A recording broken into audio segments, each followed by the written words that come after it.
This is a recipe I made of pineapple lime gelatin. We're using crushed canned pineapple of 20 ounces. It's in its own juice. We're going to use some of the juice, well, all of the juice actually, and we won't have to use as much sugar. We're using canned pineapple because fresh pineapple, the acid would not let the gelatin set up. So we strained it, and to the strained pineapple chunks, we are going to zest 3 limes. I would have zest 2 big limes, but I only had 3 small limes, so I was doing 3 small limes. Make sure you get all the tasty zest in there. Stir it up so it can start marinating together, flavoring whatever it does. Then we will juice these limes into the pineapple juice. That was a really tough one to squeeze. Alright, get all that juice. There we go.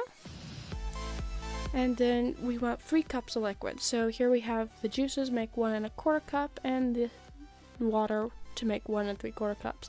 All add up to 3 cups because we are making 3 cups of gelatin. We will put the juice in a big container, and at this point I really should have colored it, but I didn't, so we're just going to add the packets. 3 packets, 1 packet per cup of liquid. Just sprinkle that so it can start dissolving. And then very little amount of sugar, only 3/4 of a cup. We're going to dissolve in this water. Give it a whisk and head over to the stove. At this point I went ahead and added food coloring. I used green because, hey, why not? It's pretty and it's coming up on St. Patrick's Day.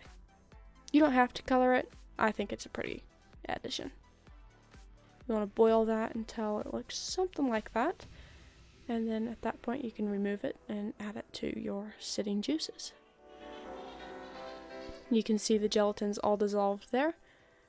And now we are going to add the hot water to melt it, and then it can start its process of congealing smoothly. We're going to congeal it for an hour in the fridge before we add the pineapple and lime zest.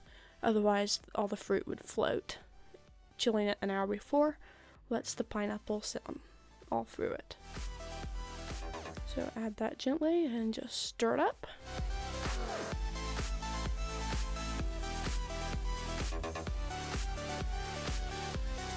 I am using some muffin silicone cups, just pouring it in.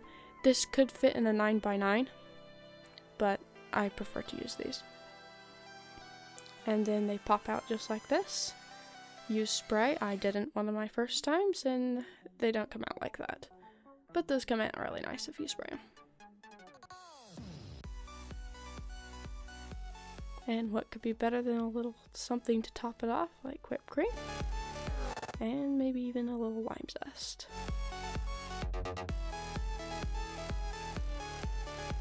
And there you have it, a St. Patrick's dessert. Enjoy!